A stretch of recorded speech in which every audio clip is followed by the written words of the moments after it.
What are you of any religious background? Sorry. Well, I do have a contention. My Oh, oh, contention is oh, that okay. I'll let you say it, but I just want to know before you begin. Are you of any religious background? no. Okay, go ahead. What's your contention? Yeah, I don't believe that you can historically justify the authorship of the Gospels Okay, why do you say so? because if you apply the criteria of authenticity to the authorship of the proposed authorship of the Gospels, you wouldn't come to the conclusion that the attestation is reliable. Okay, could you give an example? So, number one, like the earliest claims of authorship from, I guess, your church fathers, Papias or Irenaeus. Number one, it's not source. It's not externally verifiable. Number two, we have, conflicting traditions or competing traditions. Very early on with the authorship. Number three, there's not any sufficient evidence to assert that the authors of the Gospels are Matthew, Mark, Luke, and John. All right. Let's deal with your first point. So you said there's no external attestation for the claims of like Irenaeus, for example. No, there's no. So we can't externally verify it. That's what I said. So when Papias and the other church fathers unanimously agree with Irenaeus on who offered, for example, some of these gospels, how is that not external attestation? I didn't say there's not external attestation.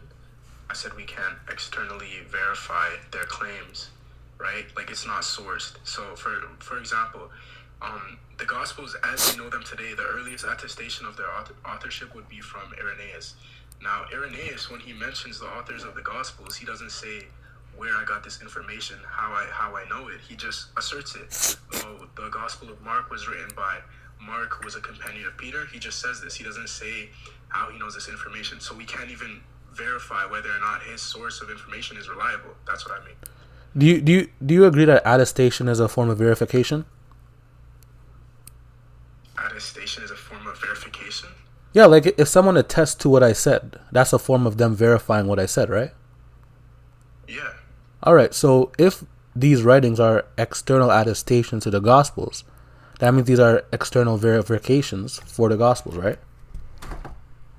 Or am I missing? Am I missing the argument? You're just saying you're. Yeah. So you're just saying like you're just saying like we don't have any sources of why he said that. Is that what you're saying? Yeah, there's no reason why we should take Irenaeus for being reliable on this issue. He doesn't give us a reason. He does though. For example, I don't know if it's necessarily Irenaeus, but Papias also mentions the authorships of the Gospels. And Papias and these other fathers, there's a chain that runs. That's why they're called the church fathers. That's why it's called church tradition. There's a chain that runs that these church fathers grew up amongst the apostles. Papias himself knew the apostles, or knew John specifically, and he grew up around around John. He heard John's teaching. So they have this chain. They have this this tradition that's passed on. So they would have that source for where they get their information from. Okay. Well, two things about the tradition of Papias and Irenaeus. When you look at them side by side, like there's a couple things first that I'd like to clarify. Do you think that the Gospel of Matthew is a sayings gospel? A sayings gospel, like it records the sayings of Christ? Yeah. Well, like basically exclusively the sayings of Christ, like basically kind of like the Gospel of Thomas. You're forcing your view of sayings on that. If sayings just means that it includes sayings, like for example, all the Gospels are sayings of Christ. They all include the sayings. So yeah, I could say it's a sayings of Christ. Gospels? Yeah, it's a sayings gospel. It records the sayings of Christ. No problem with that. But it also records like the narratives of Jesus, like for example the birth of Jesus, right? So that's not something that's a saying. Just because there's things in there that are not sayings doesn't mean it cannot be called a sayings gospel. You're asserting that. I don't agree with that assertion at all. So what is a sayings gospel? Would just be a gospel that records the sayings of Christ. Like for example, Papias says this, Matthew composed these sayings in the Hebrew dialect, and each interpreted them as he was able. This is a quote from Papias. So if he records the sayings of Christ, then it can be called the sayings gospel. It records the sayings. It doesn't have to exclusively record the sayings, but it does record the sayings. So there's no problem with that. A sayings gospel traditionally is obviously a writing that focuses on the teachings or the sayings. And do the gospels not focus on the sayings of Christ? Am I missing something, brother? Do they not focus on Christ's sayings? They're narratives of events, specifically. So they're not. I wouldn't call them like a sayings gospel in the way that the Gospel of Thomas is a sayings gospel, just because it includes sayings and oracles, right? So okay, wait, hold up. Yeah. I got you. Papias says here. Let me try. I'm trying to get the exact quote, but I have the quote here. It says, Matthew composed the sayings in the Hebrew dialect, and each interpreted them as he was able. So according to Papias, was Matthew a gospel which recorded the sayings of Christ? Yeah. Okay. Does the Matthew we have today record the sayings of Christ? Yeah. So then wouldn't it follow then that the Matthew we have today can be an option? I wouldn't even say it will, but can be an option for the Matthew he's referring to, since it records the sayings of Christ, and he says the Matthew records the sayings of Christ. If you just focus on that element, then sure. Yeah, so I am focusing on the element, because that's literally what he says. that's literally what he says, bro. No, there's other elements. There's other elements too, correct? Other elements of what he says? Yes. He says other things, sure. Okay, so why are you only focusing on one element and saying, oh, well, this element aligns with this element of the Gospel of Matthew that we have today, so actually the Gospel of Matthew, he could be referring to it, right? Why are you only focusing on one element? I'm not focusing on one element. I'm just focusing on what he says. Brother. Wait, what? Wait, sorry. What do you mean by focusing on one element? Because all I'm saying right now is that we have external attestation to who wrote these gospels, and Papias is one of them. You said Papias mentions a sayings gospel, and Matthew's not just the sayings of Christ, so the Gospel of Matthew cannot qualify. But I said Matthew records the sayings, so the element I'm focusing on is the one that you're trying to negate. So I'm focused on the one that you're trying to go against. No, so all I'm trying to establish is that these traditions, the tradition between Papias and the tradition between Irenaeus, have distinctions, right? Irenaeus, what's his name? Sorry, Papias. When he mentions the Gospel of Matthew, he also says it was written in no particular order, right? And he says it about Mark. Mark and Matthew. Yeah, where does he say that about Matthew? Ecclesiastical History 3.39, I believe. Yeah. No, I only see it says here in Ecclesiastical History 3.39. Let me read it for you. Yeah, I'll read it for you. He says here, yeah, Ecclesiastical History 3.39. He says concerning Matthew. One sec. Shucks. One second. Yeah, he says here, but this is also the presbyter said, he's quoting Papias. Mark, having become the interpreter of Peter, wrote down accurately, though not in order, whatsoever he remembered of the sayings, or of the narrative, he says. One sec. Remembered of remembered of the things said or done by Christ.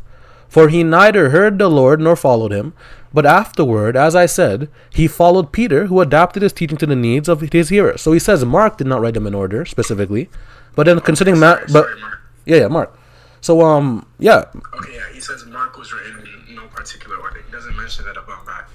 So for Matthew, he claims that Matthew was originally written in Hebrew, which contained the sayings of beautiful. Jesus.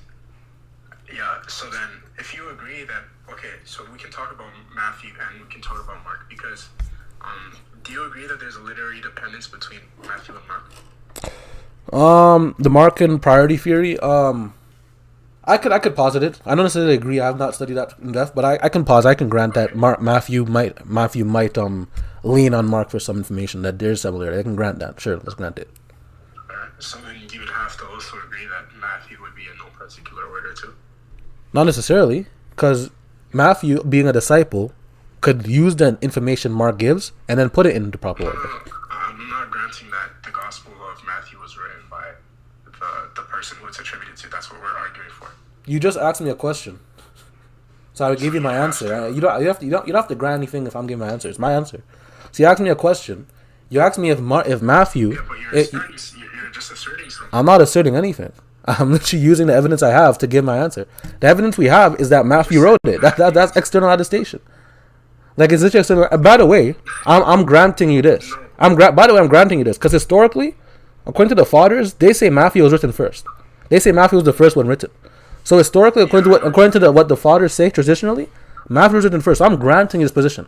What I'm saying is, even if I grant you this position that Matthew and Luke could have relied a bit on Mark, that does not necessitate that their accounts would be in disorder, same way as Mark, because according to the evidence, these two individuals, Matthew specifically, was a follower of Christ who would know the proper order of which things were to go where, and would know the first certain things said that Mark doesn't hold. Like, Mark doesn't talk about narratives, like the nativity. Matthew would know those things because he was around Jesus. He knew these information about Jesus and he wrote them down. So that's the evidence.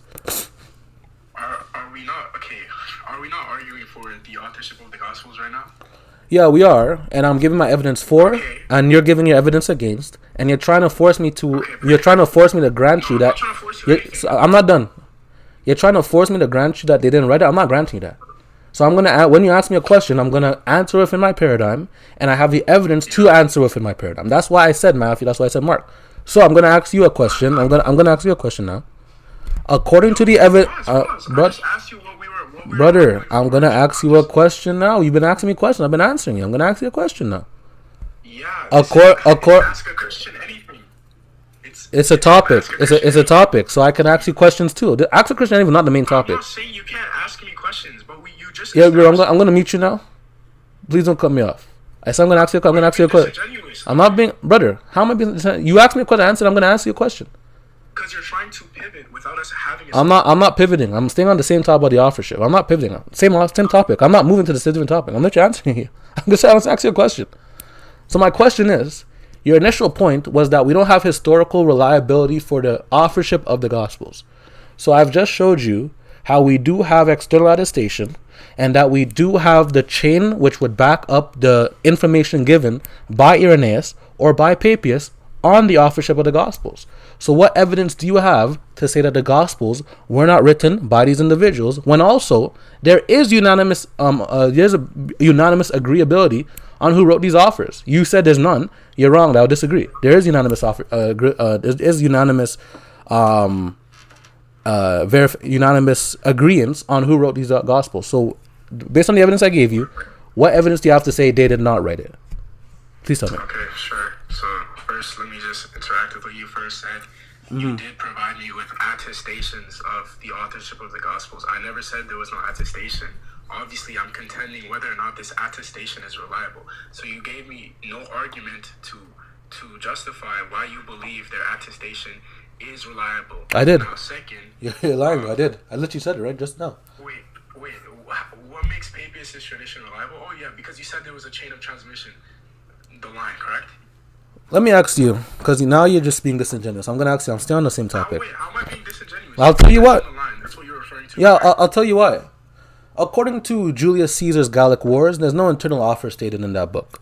So how do you know that the external authors to that book, like I think Brutus, how do you know Brutus was correct when he says that Julius Caesar wrote this book, or whoever was the external attestation? I haven't studied on Julius Caesar at all. Okay, so how do you think how do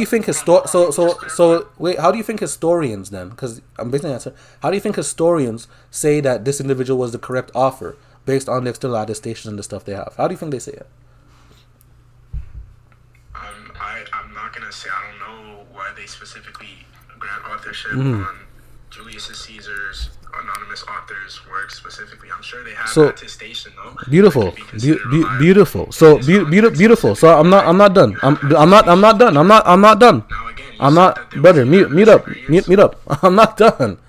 If I'm asking the questions right now, so I'm gonna deal with what he said. So you see how based on you said you don't know, and I respect that. You're not gonna try to play ignorant. You say you don't know. So since you don't have an answer, if we go by your hello, sorry about that, guys. Mic went off. Sorry. So based on what you said, since Did you hear what I said? can you hear me? You could hear me? Yeah, I can hear you. Did you hear what I said? Yeah, I heard what you said. I'm responding to that. Based on what you said, the answer is that there is historical attestation, external attestation for the authorship of these literary works. If we go with your standard of testing historical, yeah. So if we go with your standard of historical works, we don't know who wrote Gallic Wars. Hell, according to Wesley Huff, we don't know who wrote. I think it was 60 odd ancient literary works which have no internal author stated. So if we go with your standard, we don't know who. What makes you think that?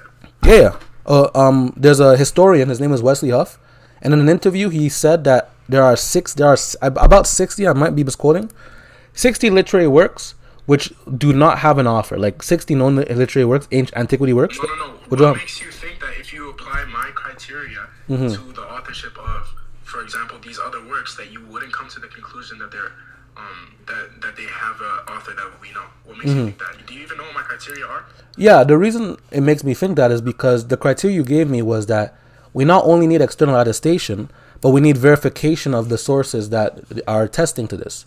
So by your standard, we don't have any verification for the source of Brutus or whoever it was that gave external attestation for the authorship of Gallic Wars. So then by your standard, we don't know who wrote Gallic Wars. We don't know who wrote really any work of antiquity.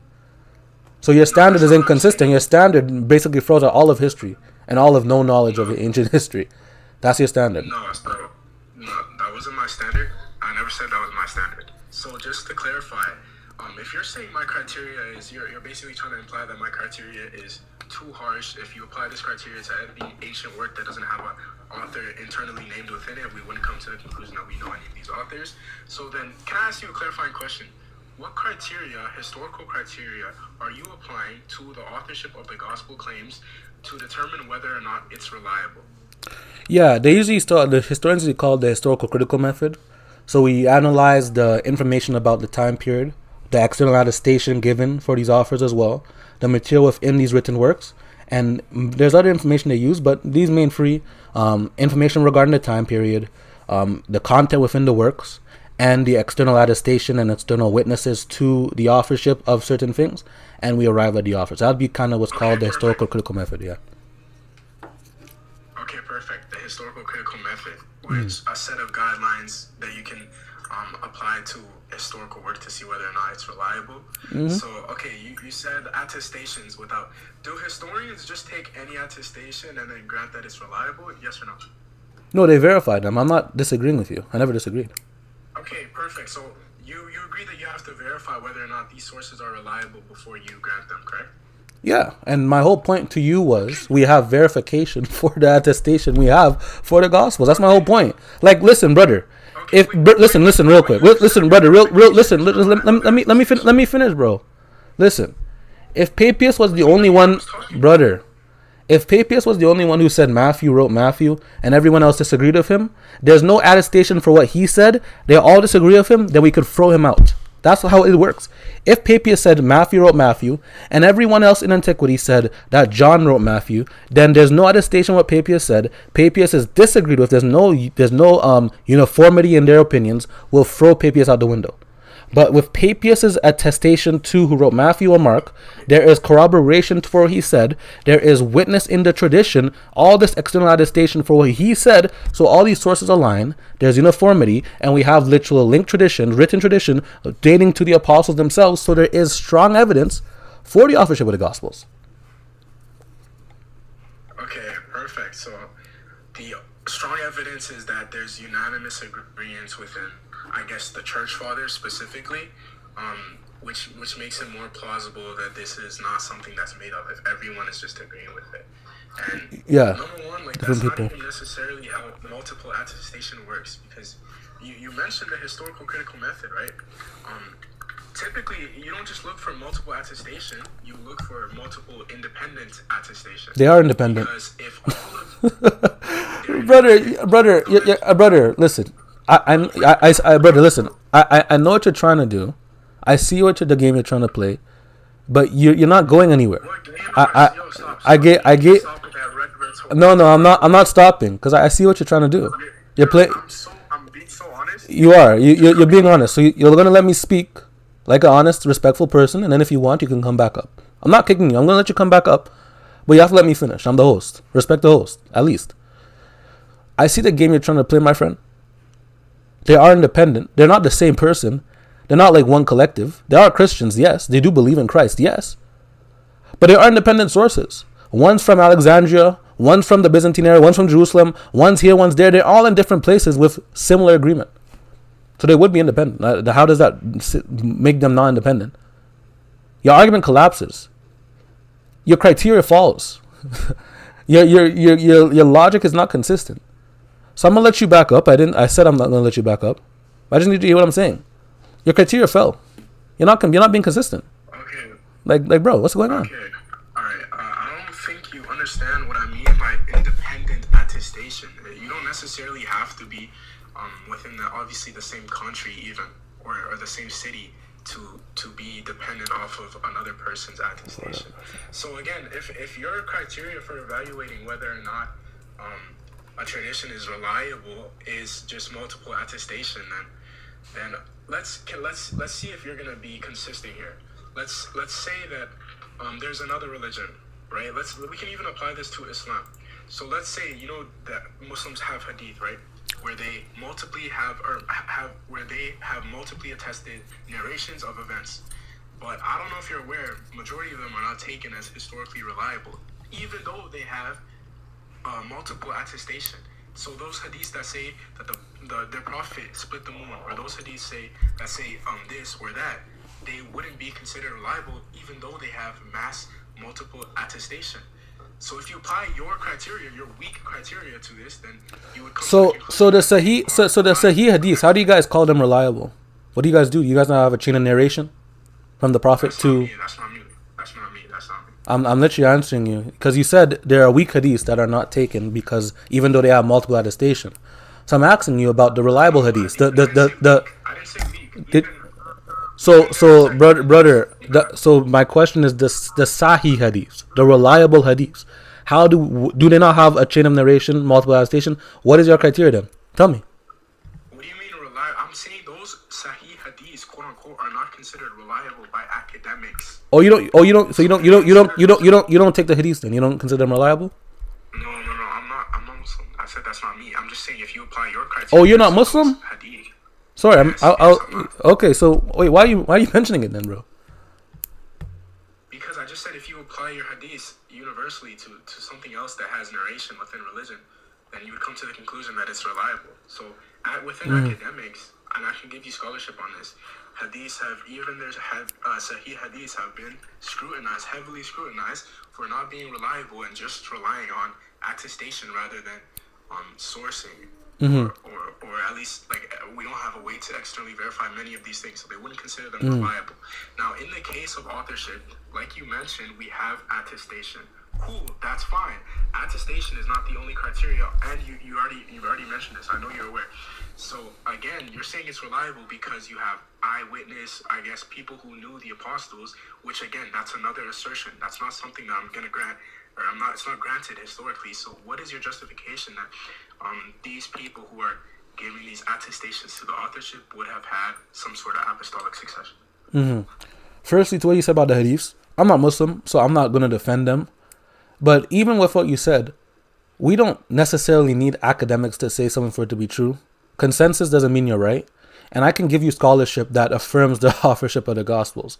So the same way that you can give me scholarship that might contest this, like liberal scholarship, critical scholarship, I can also give you scholarship, maybe moderate scholarship, conservative scholarship. I can give you scholarship that would agree with me.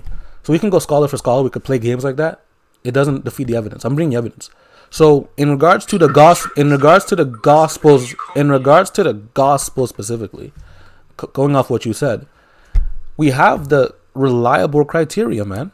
Like I like you've been going around and around. You've been even bringing up hadiths, brother. I'm not Muslim. I don't care about what anything of the. We're talking about Christianity, so stay on topic.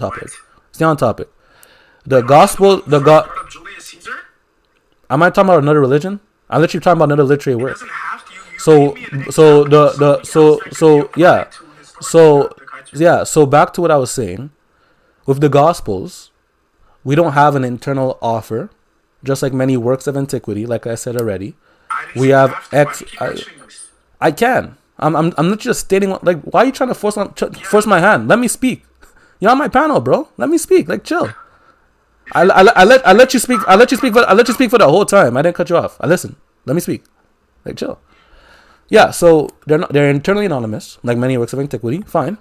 So we have your criteria here, which is external attestation with external verification for the attestation given, with their sources, their links, and whatnot. Well, guess what? We have external attestation with external attestation to their attestation, verification to them, their sources to the apostles, their links to the apostles, externally attested in tradition. There's no way around this. I have everything you asked for. What? Now you're just asking for more. You're switching the goalposts every single time. I've given you everything you want. So what else do you want? I just What more do you want from me? Yeah, I just told you I rejected that these church fathers would have had apostolic succession. You didn't justify it. You just asserted it. What do you mean you gave me you didn't even justify it, dude. Don't come back. Don't come back. Get out of here, bro. Do not come back. I'm gonna be live on Friday. Stay muted too. I don't want your bot self rambling in my comments, crying. I'm live Friday if you want to talk again, but don't come back today, please. You're a bot. I did the same criteria. I gave you verification for the attestation. I compared it to other works of antiquity. I gave you the sources. I gave you the writings. I gave you everything you asked for. You switched the goalpost, flip-flopping like my brother Kev says, and he ain't even answered the question, man. He ain't even show how they're not reliable. It's like, I don't get it. Why do you guys try to argue history? Any other history you guys are fine with. Julius Caesar, fine with. What's it called? What's it called? I think what's the name? What's it called? What's that book called? Forgot that book, but that book of Hippo from like the BC area, the BC period. Y'all are fine with. But when it comes to the Bible, the Gospels, y'all have an issue. Every other book of antiquity, we'll go for historians' sake. But when historians can also say that the Gospels were written by the authors of the Gospels that are known, now we have a problem with it. Now it's this and that, and we need extra criteria, and I give you all that criteria, y'all have an issue. So if y'all can't be honest with the text, y'all don't deserve it, man.